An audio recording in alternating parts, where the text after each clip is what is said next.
Agora esta chamada está sendo gravada. Eu venho a ti para agradecer tua presença em mim. Sinto prazer na oração. Sentir o toque da tua mão, mesmo nas provas, tu me sustém. Posso sentir teu poder em mim. Oh, meu Senhor, eu te agradeço por tanto amor.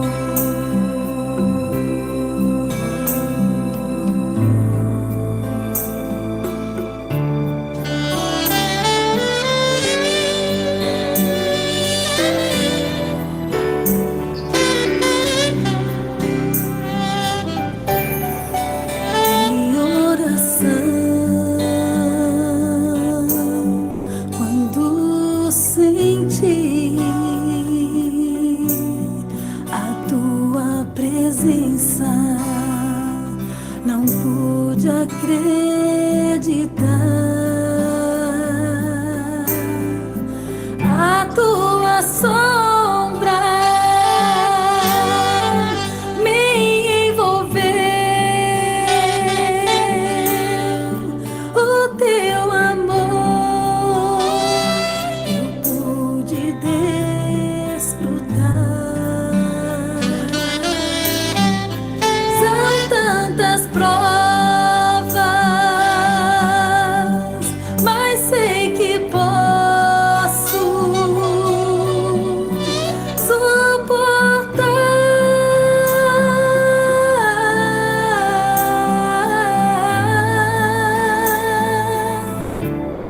pois tu habitas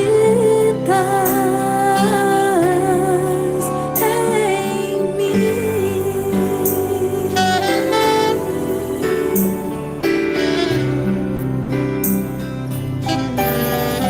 Sei que estás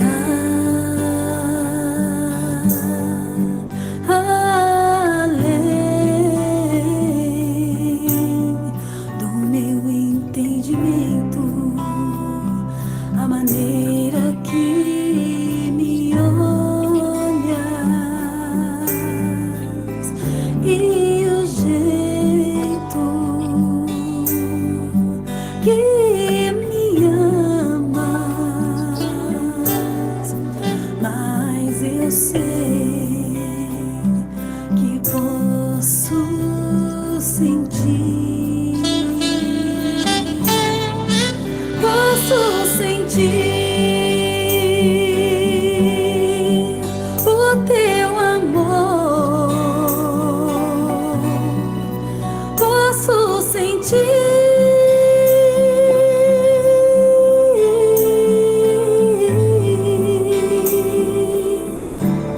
a tua presença em mim.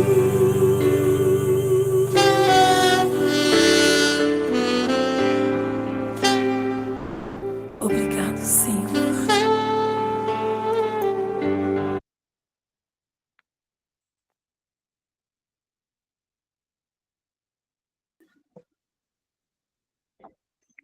Obrigado, Senhor. Obrigado, Senhor. Bom dia para vocês. Que bom que estamos aqui novamente, né? Mais uma vez, na presença do Senhor. O Senhor nos despertou mais uma vez para estarmos aqui, buscando a sua presença. Foi uma das primeiras canções que eu compus também.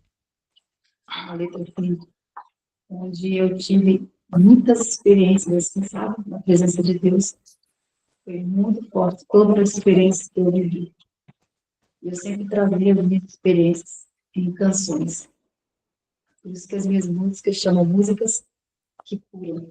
E quando a gente tem contato, né, com a presença do Senhor, é certeza, cura. E olha, eu estava aqui meditando um pouquinho nesse capítulo que nós vamos estudar hoje com a nossa professora Luísa, falando sobre a rocha, que capítulo transbordante. Jesus é a rocha. Ele é a rocha. É ele que supre todas as nossas necessidades, especialmente, né, a necessidade da alma. E coisa tremenda. Olha, vocês leem novamente, porque é um capítulo que vai nos encher muito. Viu? A presença do Espírito Santo, ela fala muito forte através de cada ali parágrafo que eu fui lendo, e fui me entendendo aqui com salmos, né? Inclusive eu separei aqui um dos salmos que eu meditei, que está aí nesse capítulo, o Salmo 62, que fala: somente em Deus eu encontro paz, é dele que vem a minha salvação, somente ele é a rocha que me salva, ele é o meu protetor, e eu nunca serei derrotado. Nós nunca seremos derrotados, porque estamos na presença do Senhor, confiando inteiramente nele. Somente em Deus eu encontro paz, e nele ponho a minha esperança. Somente ele é a rocha que me salva. Ele é o meu protetor e não serei abalado. A minha salvação e a minha honra dependem totalmente de Deus. Ele é a minha rocha poderosa, o meu abrigo. Confia em Deus, meu povo. Confia em Deus, meu povo. Olha o que está falando aqui. Abra o coração para ele, pois ele é o nosso refúgio. Olha que lindo. Então, o Senhor está sempre nos convidando a confiar nele, a colocar diante dele nosso coração, a nossa confiança e abrir o nosso coração. E é isso que nós vamos fazer agora. Abrir o nosso coração, Senhor. Vamos orar, clamar pelo derramamento do Espírito Santo, para que ele possa nos refrigerar, encher o nosso coração, a nossa alma, para que tenhamos um dia abençoado, um dia de proteção, um dia cheio da presença do Senhor em nossas vidas. Nós temos aqui alguns pedidos de oração. O Carlos Henrique pediu para orar pela Érica e pela Fernanda, com relação a problemas de saúde. Vamos orar, viu, Carlos? Pela Érica, sim, e Fernanda. Que o Senhor conduza a vida delas. Não sei qual é o problema de saúde, mas que o Senhor conduza a vida delas, para que elas encontrem uma saúde plena. E também peço que vocês continuem orando pela Isabel, vamos orar pela Isabel, pela cura. Isabel vai passar por uma semana aqui, detox. Senhor Deus já começou essa cura na sua vida, e vai terminar. Eu creio, viu? Passa planos, esteja com a gente aí. E a Isabel Cristina, eu falei que nós temos duas Isabel aqui, né? A Isabel Cristina, ela pede oração para sua mãe. Ela caiu, quebrou o ferro e vai fazer uma cirurgia. Vamos orar também pela Isabel, pela mãe da Isabel Cristina, também pela sua família. Ela agradece também por esses momentos que ela passa aqui conosco. Seja sempre bem-vinda, viu, Isabel? Isabel Cristina. E que o Senhor Deus cuide da sua mãe. Acho que ela vai fazer uma cirurgia hoje, né? Que o Senhor possa guiá-la, que ele seja o médico dela. Em nome de Jesus, que tudo possa dar certo. Sim, ela chama Dirce Ribeiro, tá? Ah, tá. Então, vamos estar orando por ela. Como fala? Repete de novo o nome dela. Oi?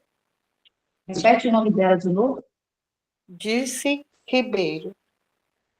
Ah, tá. Então, vamos orar aí pela Dirce Ribeiro, para que essa cirurgia, né, ocorra tudo bem. Vamos clamar ao Senhor. Quero, neste momento, te convidar a fechar os seus olhos de onde você está, para que, mais uma vez, nós possamos buscar na presença do Senhor. Então, ore comigo nesta hora. Senhor Deus, amado Pai, mais uma vez nós viemos nos colocar diante do Senhor com um propósito de nos abastecermos, de nos revigorarmos, de nos enchermos da água do Espírito, de nos fortalecer, de sermos totalmente preenchidos pelo Senhor. Sabemos que Tu és a fonte, Tu és a rocha, e aqui nós estamos. Enche-nos, Pai, de Ti. Fale o nosso coração nesta manhã mais uma vez, para que assim nós possamos, Pai, transbordar para a vida das outras pessoas, a começar dentro da nossa casa, com os esposos, com os filhos, com as filhas, e depois para os nossos vizinhos, depois na igreja, na comunidade, enfim. Mas que nós possamos começar a transbordar do amor, da cura, a começar dentro do nosso lar. E eu te suplico uma vez especial por cada família que está aqui representada. Oro pelo pedido do Carlos, pela Érica, pela Fernanda, que o Senhor, Pai, esteja visitando essas pessoas queridas, que o Senhor ama, que o Senhor tem tanto apreço, que o Senhor traga a elas a cura, e dê a elas a oportunidade, Senhor Deus, de terem um encontro verdadeiro com o Senhor, com essa cura que vem diretamente de Ti. Eu entrego ela nas Tuas mãos e confio que nesta aula o Senhor ouve a nossa oração. Peço-te também, ó Deus, pelo pedido da Maria Cristina, que o Senhor Deus esteja conduzindo, esteja visitando a ela e todos os seus familiares. E também, meu Deus, da Isabel. A Isabel tem clamado por cura, Senhor. Ela tem crido no Senhor. Tudo é possível aqui. Pai, conduz a vida da Isabel. E dê a ela, Senhor, a oportunidade de ter uma vida plena com o Senhor.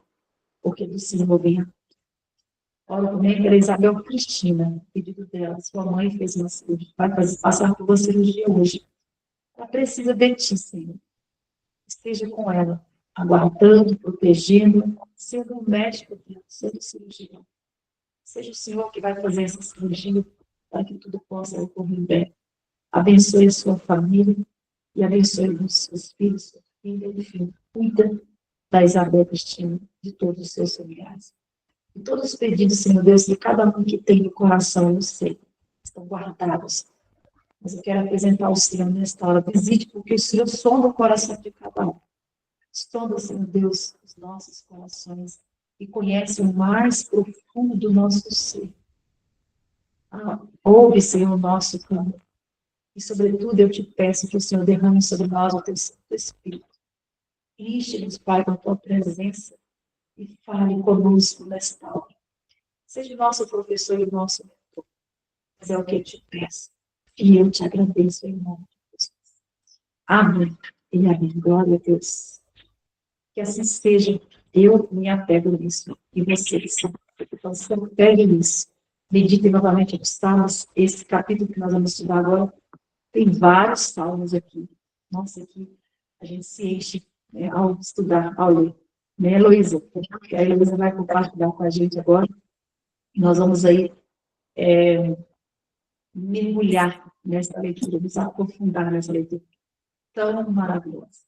Deus seja louvado. Quero convidar vocês a continuar escrevendo lá no canal, na descrição lá do vídeo, fazendo os seus pedidos, seus agradecimentos. Como que é gostoso quando eu dou uma passadinha por lá e eu vejo as pessoas agradecendo, reconhecendo como bom é estar na presença do Senhor.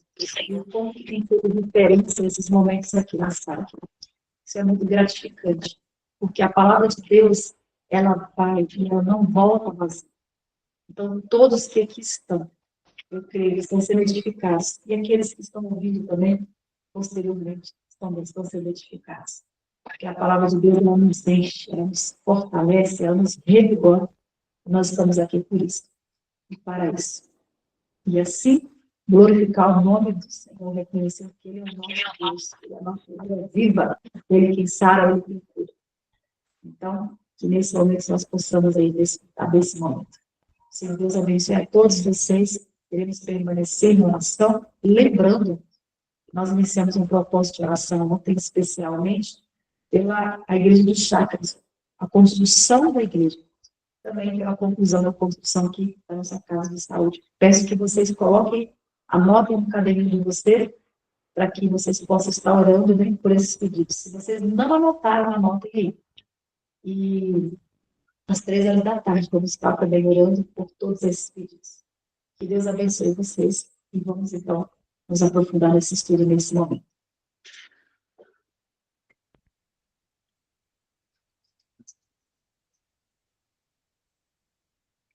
Bom dia a todos.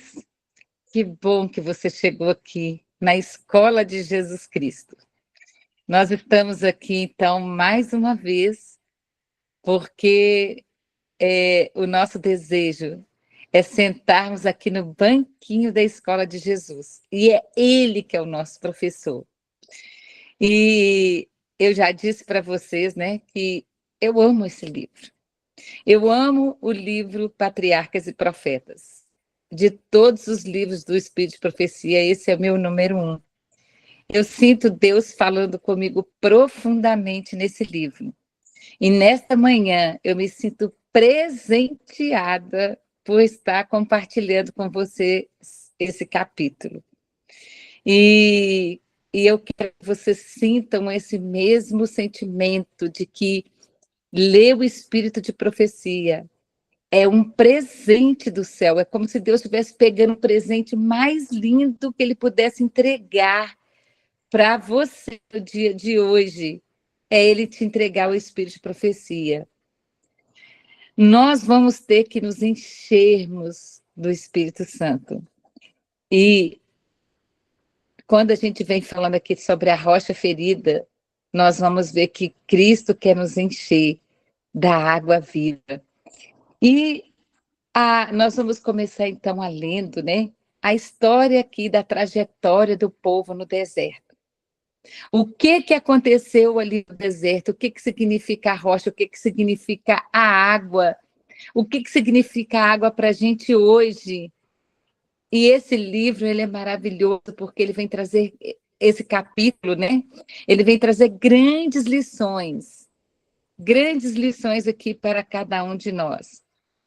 E aqui vem falando da rocha ferida em Horebe, fluiu pela primeira vez a torrente viva. Então, foi lá que aconteceu pela primeira vez, né, a água da vida que refrigerou, então, Israel ali no deserto. Durante toda aquela trajetória daquele povo que eles estavam vagueando, aonde quer que fosse necessário, eles eram supridos com água, milagre da misericórdia de Deus.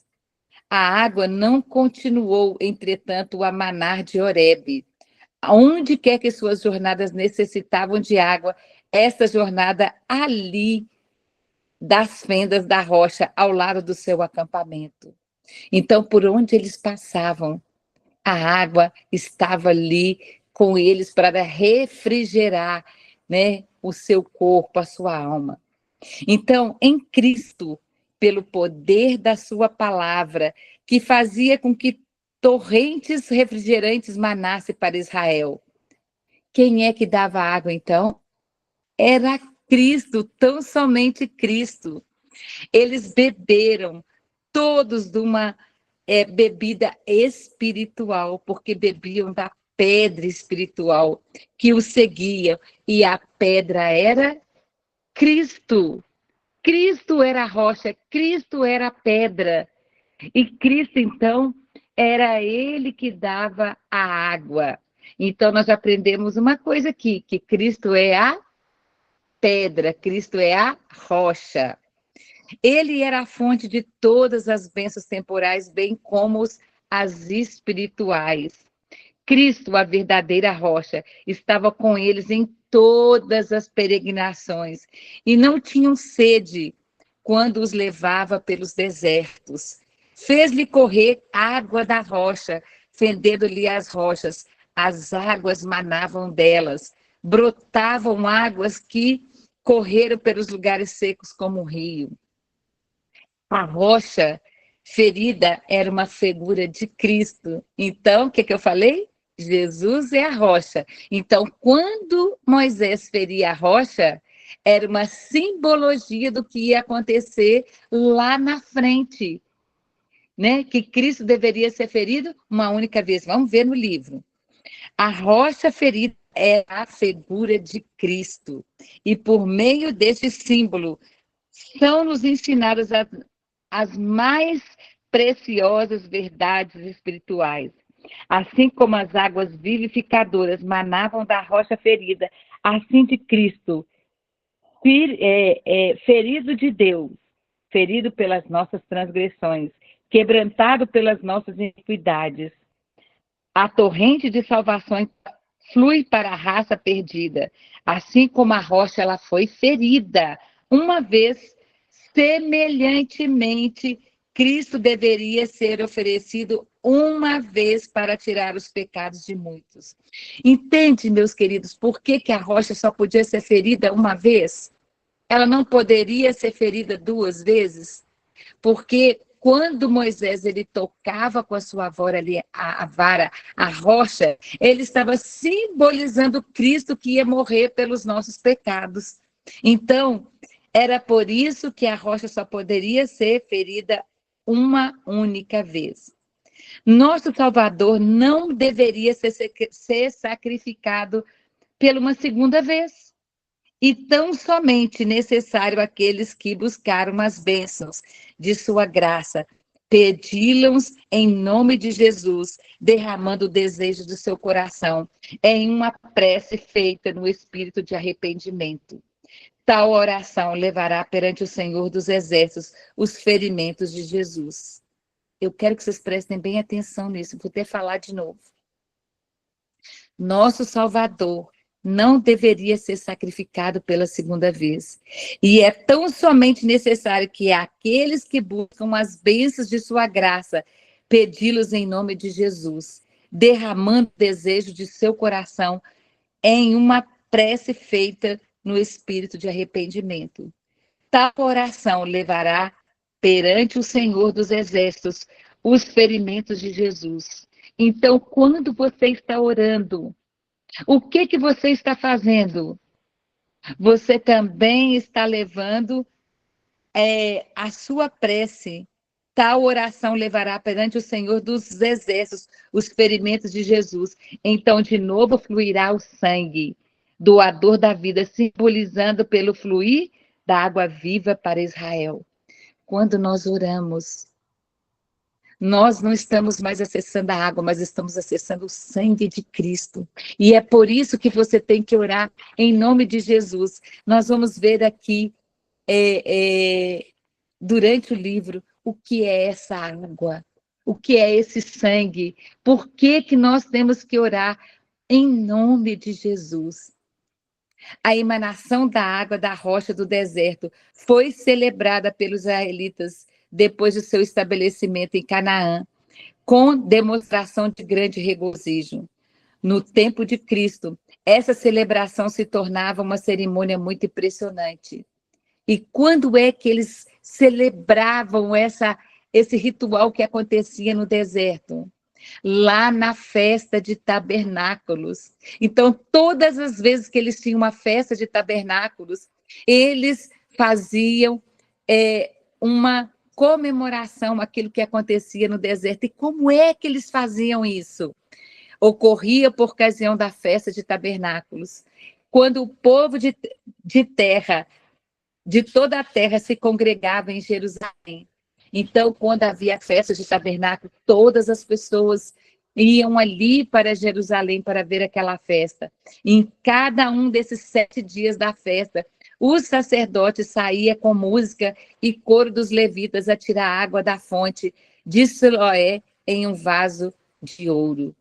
Então, Jerusalém está aqui em cima, Siloé está aqui embaixo, e eles desciam para buscar aquelas águas em vasos de ouro. Era dentro de vasos de ouro que eles colocavam, meus amigos, aquela água. Isso está nos mostrando que aquela água não era qualquer água. Não era qualquer água. Eram seguidos de multidões de adoradores, então, grande número, quanto podiam ficar perto da fonte, dela bebendo, enquanto surgiam os acordes jubilosos. Siloé não era qualquer fonte. O próprio Jesus esteve ali em Siloé. Jesus foi ali fazer curas em Siloé. Era uma fonte toda especial. Hoje, se você for a Jerusalém, só existe lá um buraco, um terreno onde as pessoas vão visitar Siloé. Mas ali é um X. Jesus esteve ali. Quando eu estive em Siloé com o Rodrigo, ele disse, olha, aqui é um X. Jesus esteve aqui.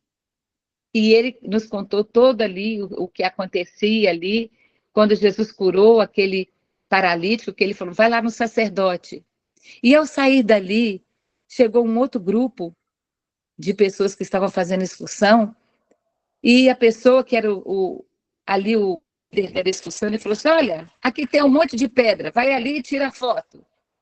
Para aquelas pessoas, Siloé era apenas um monte de pedra.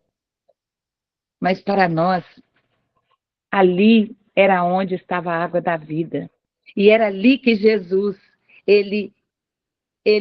era ali que na festa de tabernáculo as pessoas enchiam aquele vaso de ouro para lembrar que aquela água não era qualquer água, que aquela água era a água da vida e ela não poderia ser guardada em qualquer lugar.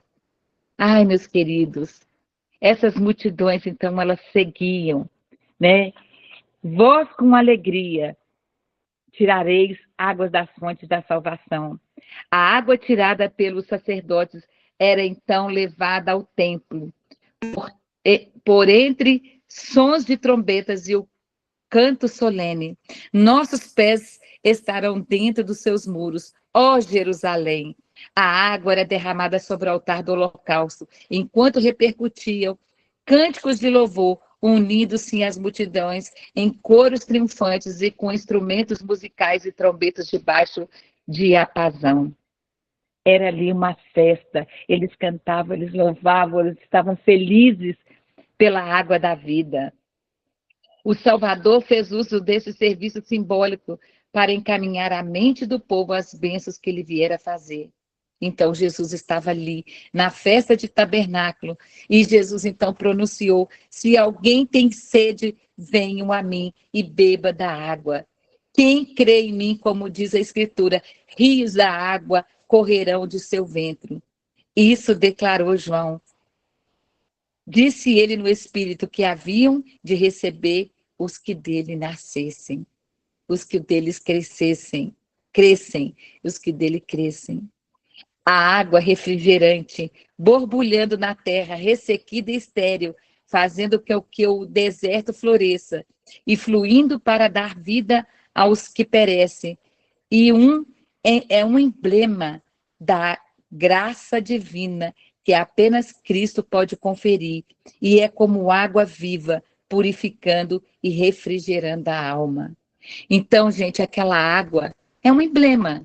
Assim como nós temos o batismo, que é um emblema, assim como nós temos a Santa Ceia, que é um emblema. Então, Ellen White aqui ela fala que a água da vida é um emblema da graça divina, que apenas Cristo pode conferir, e como água viva, purificando, refrigerando a alma. Aquele que em Cristo habita, tem dentro de si uma fonte incessante de graça e força. Jesus consola a vida, ilumina a senda de todo aquele que tem, em verdade, o buscar. Em verdade, o busca. Agora preste atenção nisso aqui. Seu amor, recebido no coração, expande-se-á em boas obras da vida eterna. Meus amigos, então o que é a água da vida? É o amor. É o mais puro amor que Jesus pode nos dar. Olha quando você bebe água, eu aqui tenho uma garrafinha. Qual é o molde dessa garrafa, dessa água que está aqui? É o molde dessa garrafa. Mas se você tem aí um copo d'água, ela vai se amoldar dentro de um copo. Se você tem uma bacia, ela vai se amoldar na bacia. Então, olha o que fala? Seu amor recebido no coração expandir-se-á em boas obras para a vida eterna. E olha o que é essas boas obras. E não somente abençoa a alma, em que ele se expande, mas a torrente viva fluirá em palavras e ações de justiça. Meus queridos, Jesus é a rocha, a água é o amor, é a graça. É Cristo enchendo você do amor verdadeiro. E quando você tem o amor verdadeiro de Cristo, o que acontece? Você vai ajudar os órfãos, você vai ajudar as viúvas, você vai dar estudo bíblico, você vai tratar as pessoas com palavras amáveis, você não vai perder a paciência. Então, quando nós recebemos o verdadeiro amor, nós somos pessoas alegres, não somos pessoas murmuradoras. Nós vamos comer para a honra e glória de Cristo. É isso quando nós estamos cheios do amor. Essa água que é a água viva, ela preenche. Por que o seu corpo tem 70% de água? Porque Jesus é a água viva. É Ele quem te dá água. Nós somos 30% de carne, 70% é de água.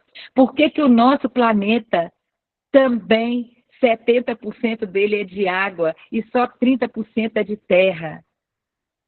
É porque Jesus é a água da vida. A água está no céu, a água está debaixo da terra, a água está em cima da terra, a água está no ar. A água está em todo lugar. O seu cérebro, ele é composto de água. Por isso é que Jesus é a água. Ele é a água viva. E Jesus, então, aproveitou aquela festa para falar isso. Eu sou o amor verdadeiro. Se vocês tiverem o amor do Pai, vocês vão entender. Vocês vão entender. Se alguém fala para você assim, olha, uma criança ali foi abusada e depois assassinada. E aí você vai dizer assim, esse assassino merece morrer, ele merece prisão perpétua, ele merece isso, ele merece aquilo. Não cabe a nós julgar nada nem ninguém. Quem sabe o que cada um merece é Deus. É Deus que vai dizer o que o outro merece. Porque Deus também morreu por aquele estuprador. Jesus também deu a sua vida pela prostituta, pelo viciado em droga, pelo assassino. Jesus deu a vida por todas as pessoas e isso é graça. A gente não entende o que é graça, porque nós temos um pensamento julgador. Nós queremos sentenciar as pessoas. E aqui Jesus ele fala que a água da vida é o amor. E o amor ele vai se expandir em boas obras para a vida eterna. E o amor não somente abençoa a alma em que ele se expande, mas a torrente viva fluirá em palavras e ações de justiça. Qual é a palavra que Jesus quer colocar na sua boca hoje? Qual é a ação de justiça que Jesus quer colocar em você hoje? Mas para isso você precisa de receber a água viva. A água viva é o amor mais puro e mais verdadeiro que esse Jesus demonstrou por nós, ainda sendo pecadores, fofoqueiros, mentirosos, mal pagadores, arrogantes, cobiçosos. Ainda assim, esse Cristo maravilhoso, ele nos ama. É esse amor que é a água da vida. Então, essas torrentes, elas vão fluir para refrigerar os sedentos em redor daquela alma. A mesma figura empregou Cristo em sua conversa com a mulher lá em Samaria, no poço de Jacó.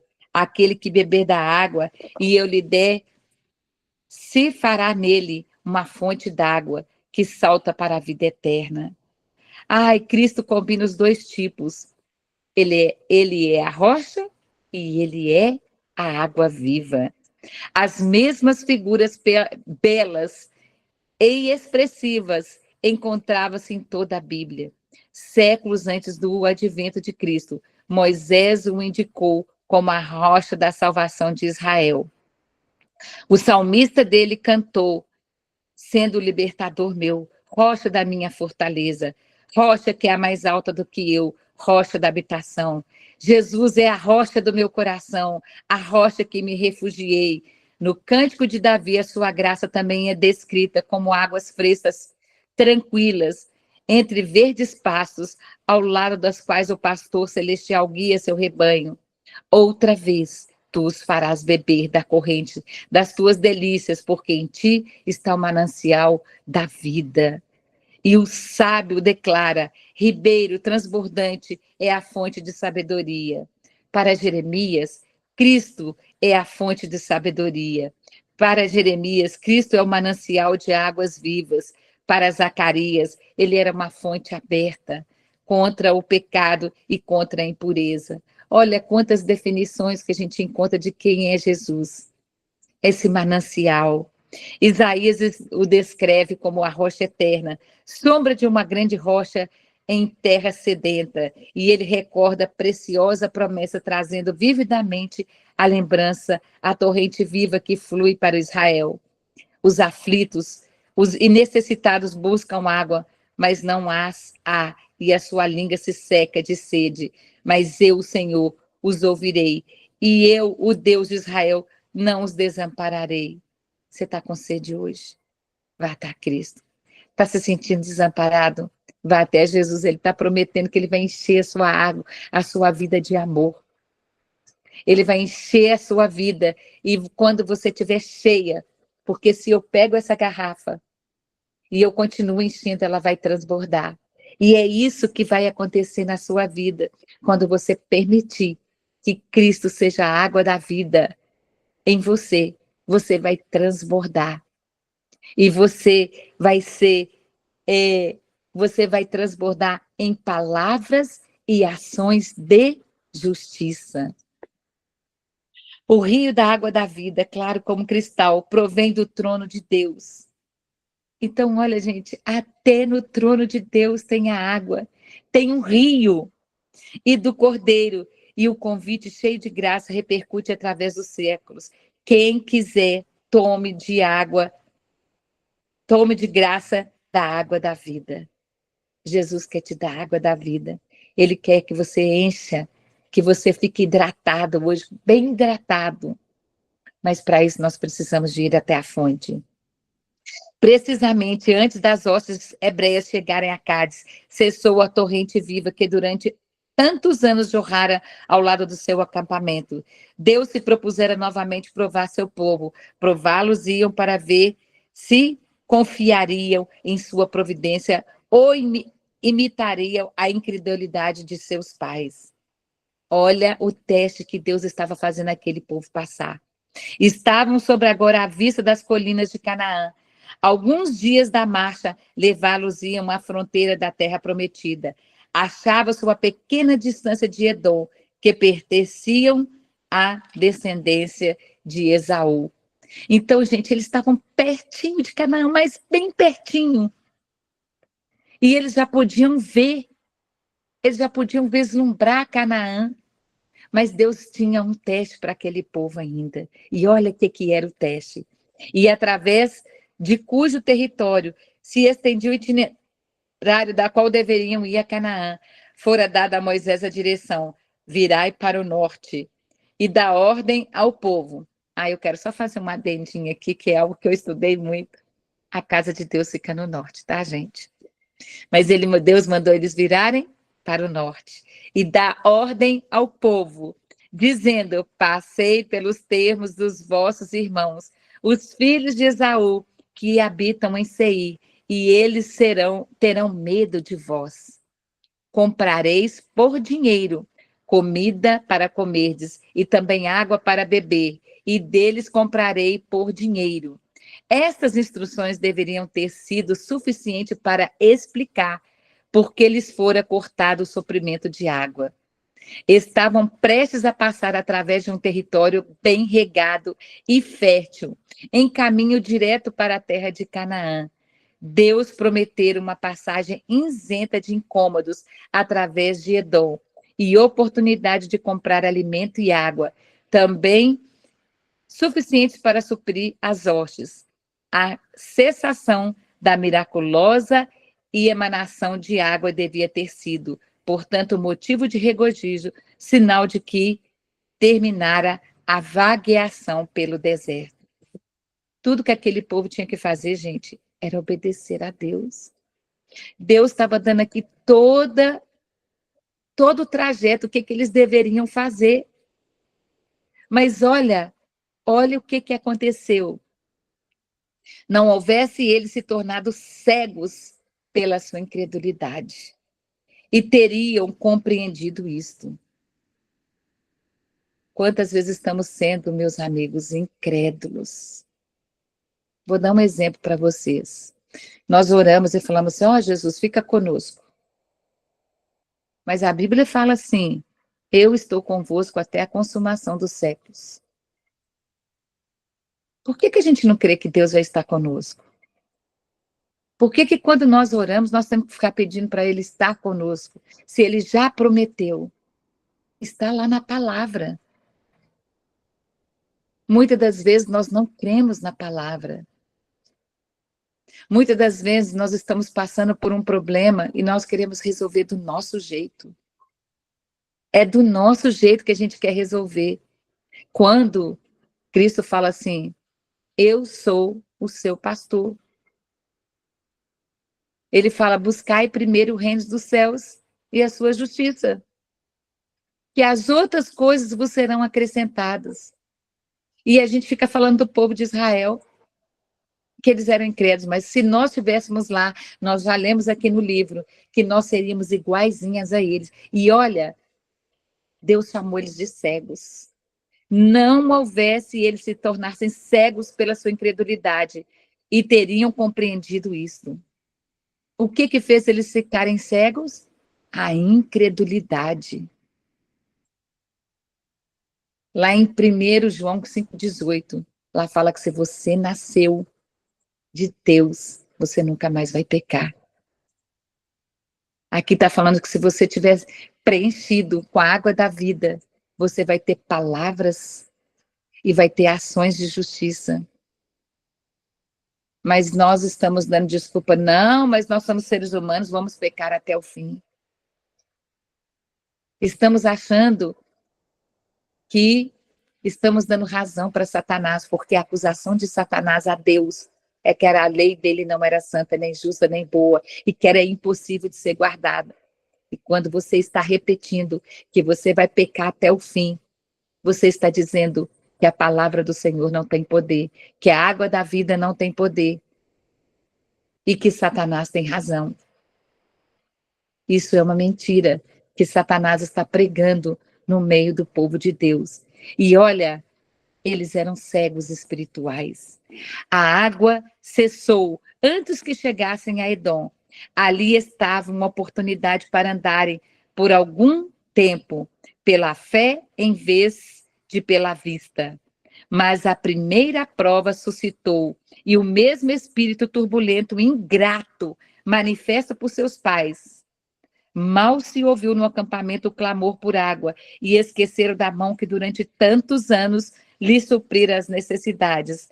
E ao invés de volverem a Deus em busca de auxílio, eles murmuraram contra ele, exclamando em seu desespero: Oxalá tivéssemos expirado, quando expiraram nossos irmãos perante o Senhor. Isto é, desejavam ter sido do número dos que foram destruídos na rebelião de Coré. Olha, gente, o que aquele povo estava falando? Eles estavam falando, não, a gente preferia ter morrido lá atrás. Seus clamores eram dirigidos contra Moisés e Arão, porque trouxeram a congregação do Senhor e este deserto para que morramos ali, nós e os nossos animais? E por que nos fizesse subir do Egito para nos fazer trazer a este lugar mau. Lugar não de semente, nem de figos, nem de vides, nem de romãs, nem de água para beber. Olha, gente, olha o que esse povo fez. Os chefes foram à porta do tabernáculo e caíram sobre o seu rosto. Novamente a glória do Senhor lhes apareceu e determinou a Moisés: toma a vara. Olha então a orientação de Deus. Toma a vara e ajunta a congregação, tu e Arão, teu irmão, e falai a rocha perante os seus olhos, e dará a sua água. Assim lhe tirará a água da rocha. Então Deus mandou agora que eles só falassem. Não era para tocar mais na rocha. Não era para ferir a rocha. Eles agora estavam entrando na terra prometida. Eles só deveriam falar com a rocha.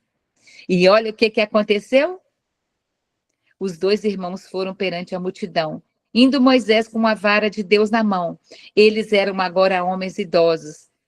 Muito tempo haviam suportado a rebelião e obstinação de Israel, mas agora, finalmente, mesmo a paciência de Moisés vacilou.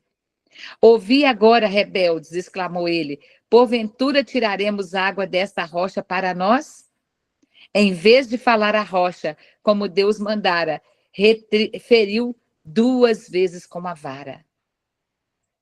2 vezes. A rocha podia ser ferida 2 vezes? Não. Nós já lemos lá atrás que a rocha só poderia ser ferida uma única vez, porque aquela vez que a rocha estava sendo ferida, era Jesus morrendo pelos nossos pecados. A água, então, jorrou em abundância, satisfazendo as hostes, mas uma grande falta fora cometida. Moisés falara com sentimento de irritação. Suas palavras eram uma expressão de paixão humana, em vez da santa indignação porque Deus houvesse sido desonrado. Ouvi agora, rebeldes, disse ele, esta acusação era verdadeira, mas a verdade... Presta atenção nisso, gente. Moisés estava com a razão? Estava, aquele povo era rebelde, irritava. Mas olha o que o Espírito de Profecia fala. Mas mesmo a verdade não deve ser falada com paixão e nem impaciência. Quando você está passando por uma provação, que está tendo, às vezes, uma situação acalorada aí na sua vida, olha a orientação, mas mesmo a verdade não deve ser falada com paixão e nem paciência. É essa a orientação de Deus para você essa manhã. E olha a consequência que Moisés colheu disso. Quando Deus mandar a Moisés acusar Israel de rebelião, as palavras lhe foram dolorosas e difíceis lhe era suportar-nas. Contudo, Deus o amparava ao transmitir a mensagem, mas quando tomou sobre si o acusá-los, agravou o Espírito de Deus e apenas fez mal ao povo. Então, a forma como Moisés falou com o povo, ela foi terrível, porque olha o que uma palavra dura, amarga, maldita, ela pode provocar em quem está ouvindo. Assim foi dada ao povo ocasião para pôr em dúvida. Olha, agora o povo passou a duvidar de Deus. Por quê? Porque a sua atuação passada fora sobre a direção de Deus e desculparam seus próprios pecados. Moisés, bem como eles, haviam ofendido a Deus. Sua conduta, disseram, fora deste princípio passível de crítica e censura. Tinham achado agora o pretexto que desejavam para rejeitarem todas as reprovações que Deus enviara mediante o seu servo. Olha o que aconteceu, o ato de Moisés. Agora o povo tinha como se desculpar de estar sendo desobediente. Eles estavam olhando para o líder. O líder tinha sido desobediente. O líder tinha falado de forma rude. O líder não tinha obedecido a Deus, a orientação de Deus. O que Moisés fez ali? Aqui fala, Moisés manifestou falta de confiança em Deus. Tiraremos água? Olha a pergunta de Moisés. Perguntou como se o Senhor não fizesse o que prometera. Não crestes a mim, declarou o Senhor aos 2 irmãos, para me santificar diante dos filhos de Israel. Na ocasião em que a água faltou, a sua própria fé no cumprimento da promessa de Deus fora abalada pela murmuração e rebelião do povo. A primeira geração foi condenada a perecer no deserto por causa da incredulidade. Contudo, o mesmo Espírito apareceu em seus filhos. Deixariam eles também de receber a promessa? Cansados e desalentados, Moisés e Arão não fizeram esforço algum para opor a corrente de sentimento popular. Houvesse eles manifestado fé inabalável em Deus e poderiam ter posto a questão perante o povo sobre um prisma que o teria habilitado a suportar esta prova. Mediante o exercício pronto e decisivo da autoridade, a eles investida como magistrados, poderiam ter abafado a murmuração. Eles poderiam ter acabado com a murmuração? Poderiam. Tinham o dever de enviar todo o esforço possível para ocasionar um melhor estado de coisas, antes de pedirem a Deus que fizesse por eles o trabalho. Se a murmuração em Cádiz tivesse sido sustada de pronto, que cortejo de males se poderiam ter evitado. Então, toda a tragédia ali aconteceu porque ele simplesmente não foi evitada. Por seu ato precipitado, Moisés tirou a força da lição que Deus se propunha ensinar. A rocha, sendo um símbolo de Cristo, fora ferida uma vez, assim como Cristo uma vez seria oferecido. A segunda vez era necessário apenas falar à rocha. Assim como temos apenas de pedir bênçãos em nome de Jesus. Ferindo-se pela segunda vez a rocha, foi destruída a significação da bela figura de Cristo. Então, por que nós temos que orar em nome de Jesus? Porque Jesus já morreu. Jesus já foi ferido. Você hoje não precisa mais de matar a Jesus. É por isso que você ora em nome de Jesus. Lembra que eu falei lá atrás? Então, quando você está orando em nome de Jesus, isso está lembrando você que você não precisa mais tocar na rocha. Você não precisa mais ferir a rocha. A rocha já foi ferida. O que você precisa agora é só falar com a rocha. Fale para a rocha. Fale para a rocha o que você está sentindo hoje. Fale para a rocha o que dói o seu coração. Fale para a rocha por que você ainda está no vale da sombra da morte. Fale para a rocha qual é o seu defeito de caráter. É para a rocha que você tem que contar. É para a rocha que você tem que falar. Em nome de Jesus. Porque Jesus, ele já foi ferido. E agora ele só espera que você fale. Que você fale. Nós não precisamos de matar nenhum cordeiro. O cordeiro já foi morto. Mais do que isto, Moisés e Arão tiveram assumido o poder de apenas pertencer a Deus. A necessidade de intervenção divina tornava ocasião de grandes solenidades, e os chefes de Israel deviam tê-lo aproveitado para impressionar o povo, a fim de terem reverência para com Deus e lhe fortalecer a fé em seu poder e bondade. Quando iradamente exclamou: tiremos água dessa rocha para nós, puseram no lugar de Deus. Olha, eles se colocaram no lugar de Deus, como se o poder estivesse com eles. Homens possuidores de fragilidades e paixões humanas, cansado com a contínua murmuração e rebelião do povo, Moisés perdera de vista o seu Todo-Poderoso, Auxiliador, e sem a força divina, veio a deslustrar. Olha, deslustrar, gente. O que é deslustrar? É quando você tira o brilho, o relato de seus feitos com a exibição da fraqueza humana. O homem que poderia ter permanecido puro, firme e abnegado até o final de sua obra, fora finalmente vencido.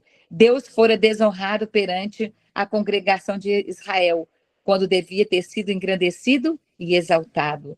Deus não pronunciou nesta ocasião juízo sobre aquela cuja ímpia conduta de tal maneira provocara a Moisés e Arão.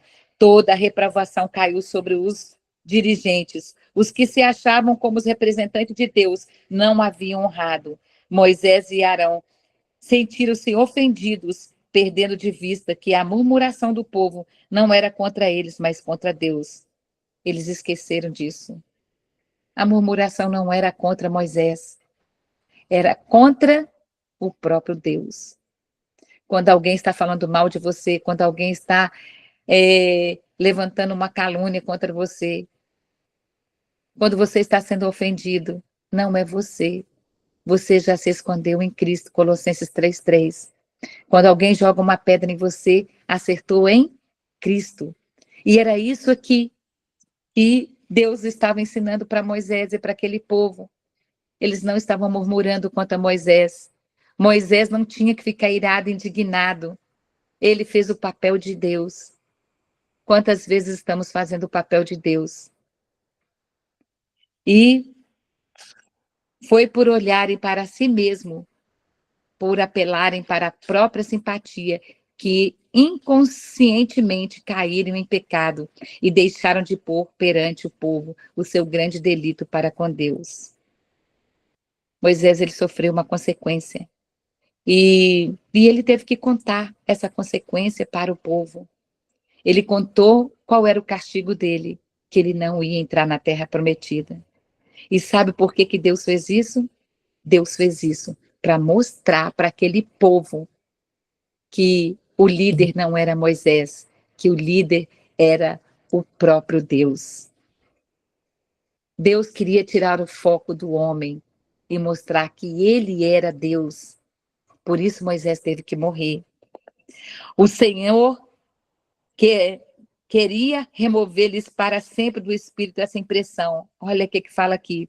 Vedando a Moisés de entrar na terra prometida. Ali estava a prova insofismável de que seu chefe não era Moisés, mas o poderoso anjo de quem o Senhor disse: Eis que eu envio um anjo diante de ti, para que te guarde neste caminho e te leve ao lugar que tenho aparelhado. Quando, porém, foi declarado que Moisés e Arão não deveriam entrar em Canaã por causa daquele único pecado, o povo soube que Deus não faz acepção de pessoas e punirá certamente o transgressor.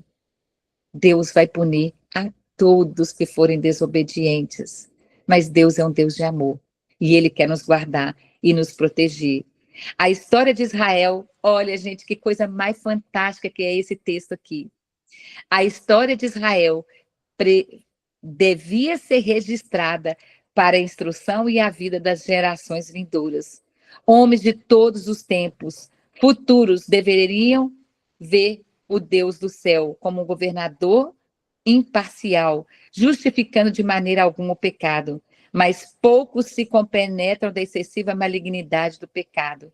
Lisonjeiam-se alguns homens de que Deus é bom demais para punir o transgressor, mas à luz da história bíblica é evidente que a bondade de Deus e seu amor o obrigam a tratar o pecado como um mal fatal e a paz e a felicidade do universo. Já estamos quase encerrando, pessoal.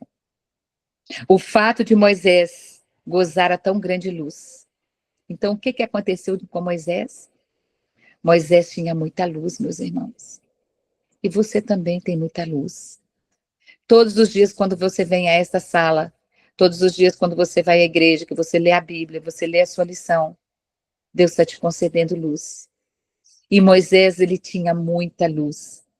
Então, olha, o fato de Moisés gozar de tão grande luz e saber tornara mais grave o seu pecado.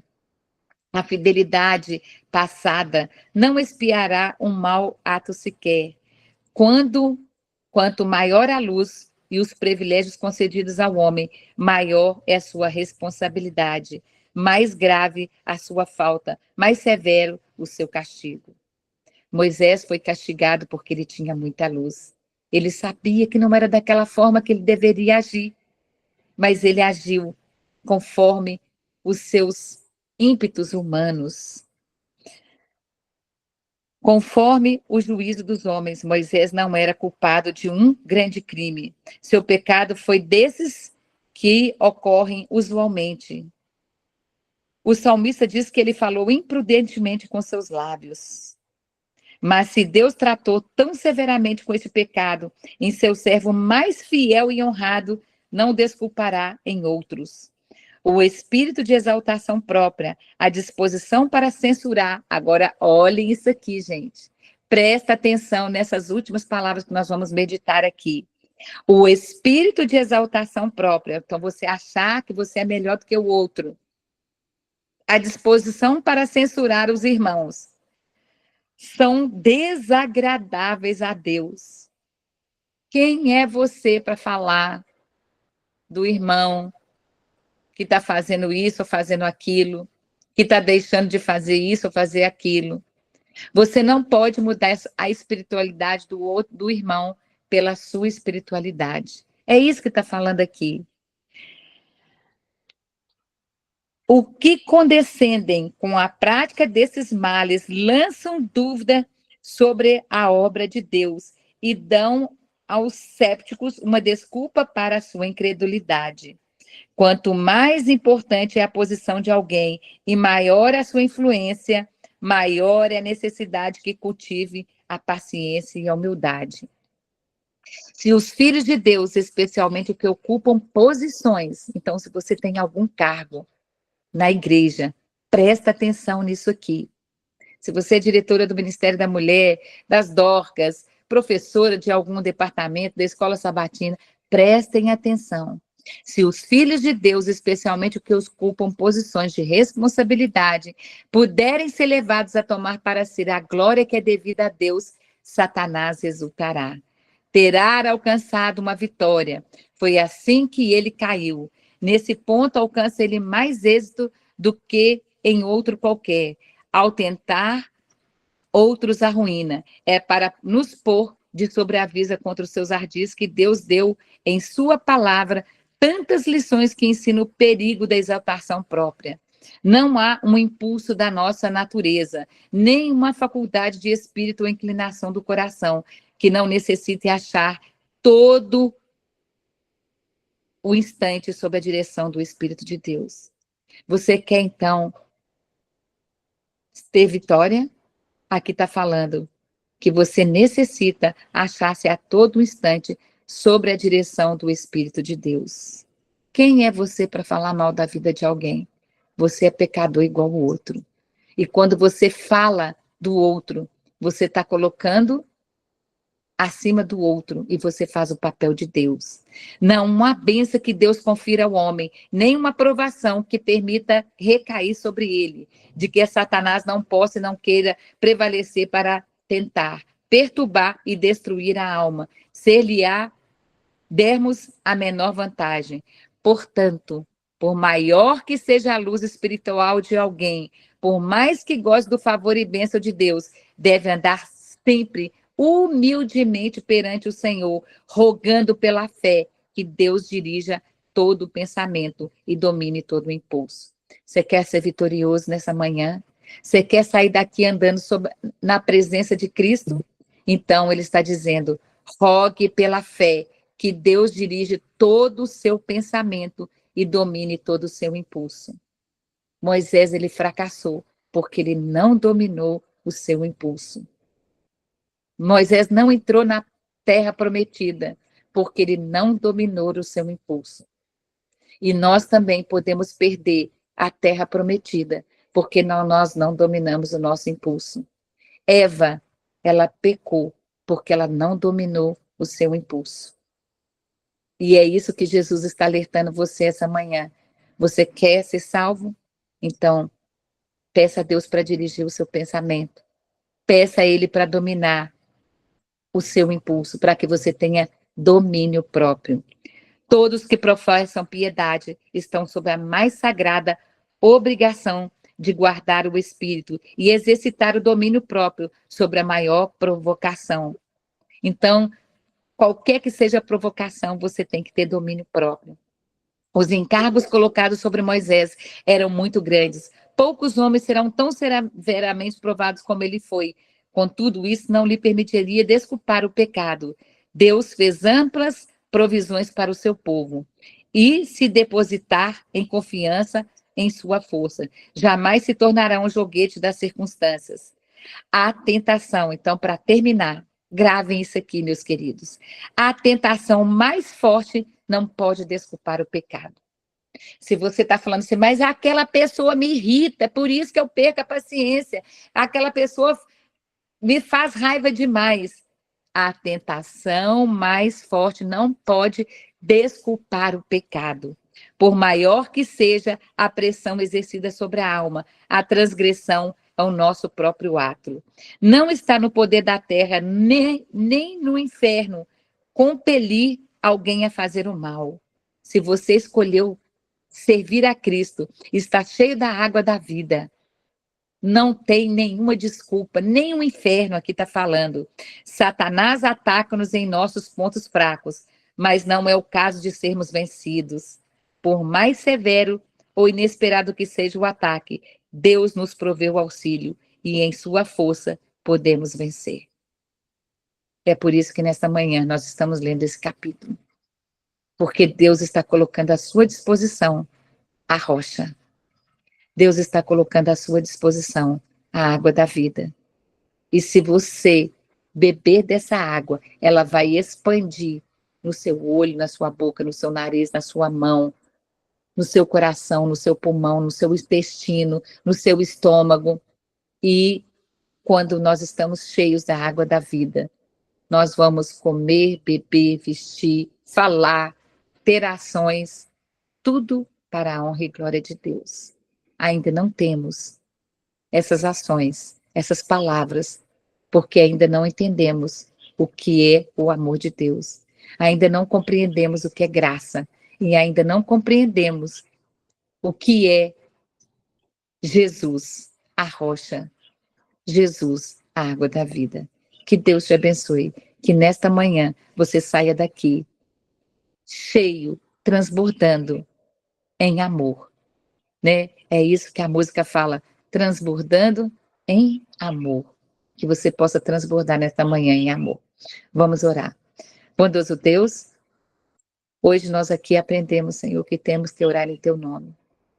Porque a rocha já foi ferida. E quando nós tocamos no Teu sangue, nós estamos tocando na água da vida. Nos ensine a orar, Senhor. Nos ensina a confiar em Ti. Moisés não entrou na terra prometida, porque ele achou que era ele quem fazia alguma coisa. Nós não fazemos nada. Precisamos de Ti. Precisamos de entregar nesta manhã o nosso pensamento. Precisamos de entregar a Ti todas as nossas ações, para que o Senhor possa nos encher da água da vida. Nos ajude, Senhor, a fazer aquilo que Te agrada. Moisés não Te agradou. Arão não Te agradou. Por isso eles não entraram na terra prometida. Mas Canaã celestial está logo ali. E o Senhor quer nos ensinar a não murmurar. O Senhor não quer que nós não tenhamos justiça própria. Tira de nós a justiça própria, Senhor. Nos ensina a entender o que é graça. Nos ensina a entender o que é amor. Nos ensina a entender o que é obediência. Fica com o Teu povo nesta manhã, em nome de Jesus. Amém. Amém, glória a Deus. Obrigada, obrigada. Elô, Deus abençoe você. Deus abençoe a todos. Amém. Pessoal, então até semana que vem.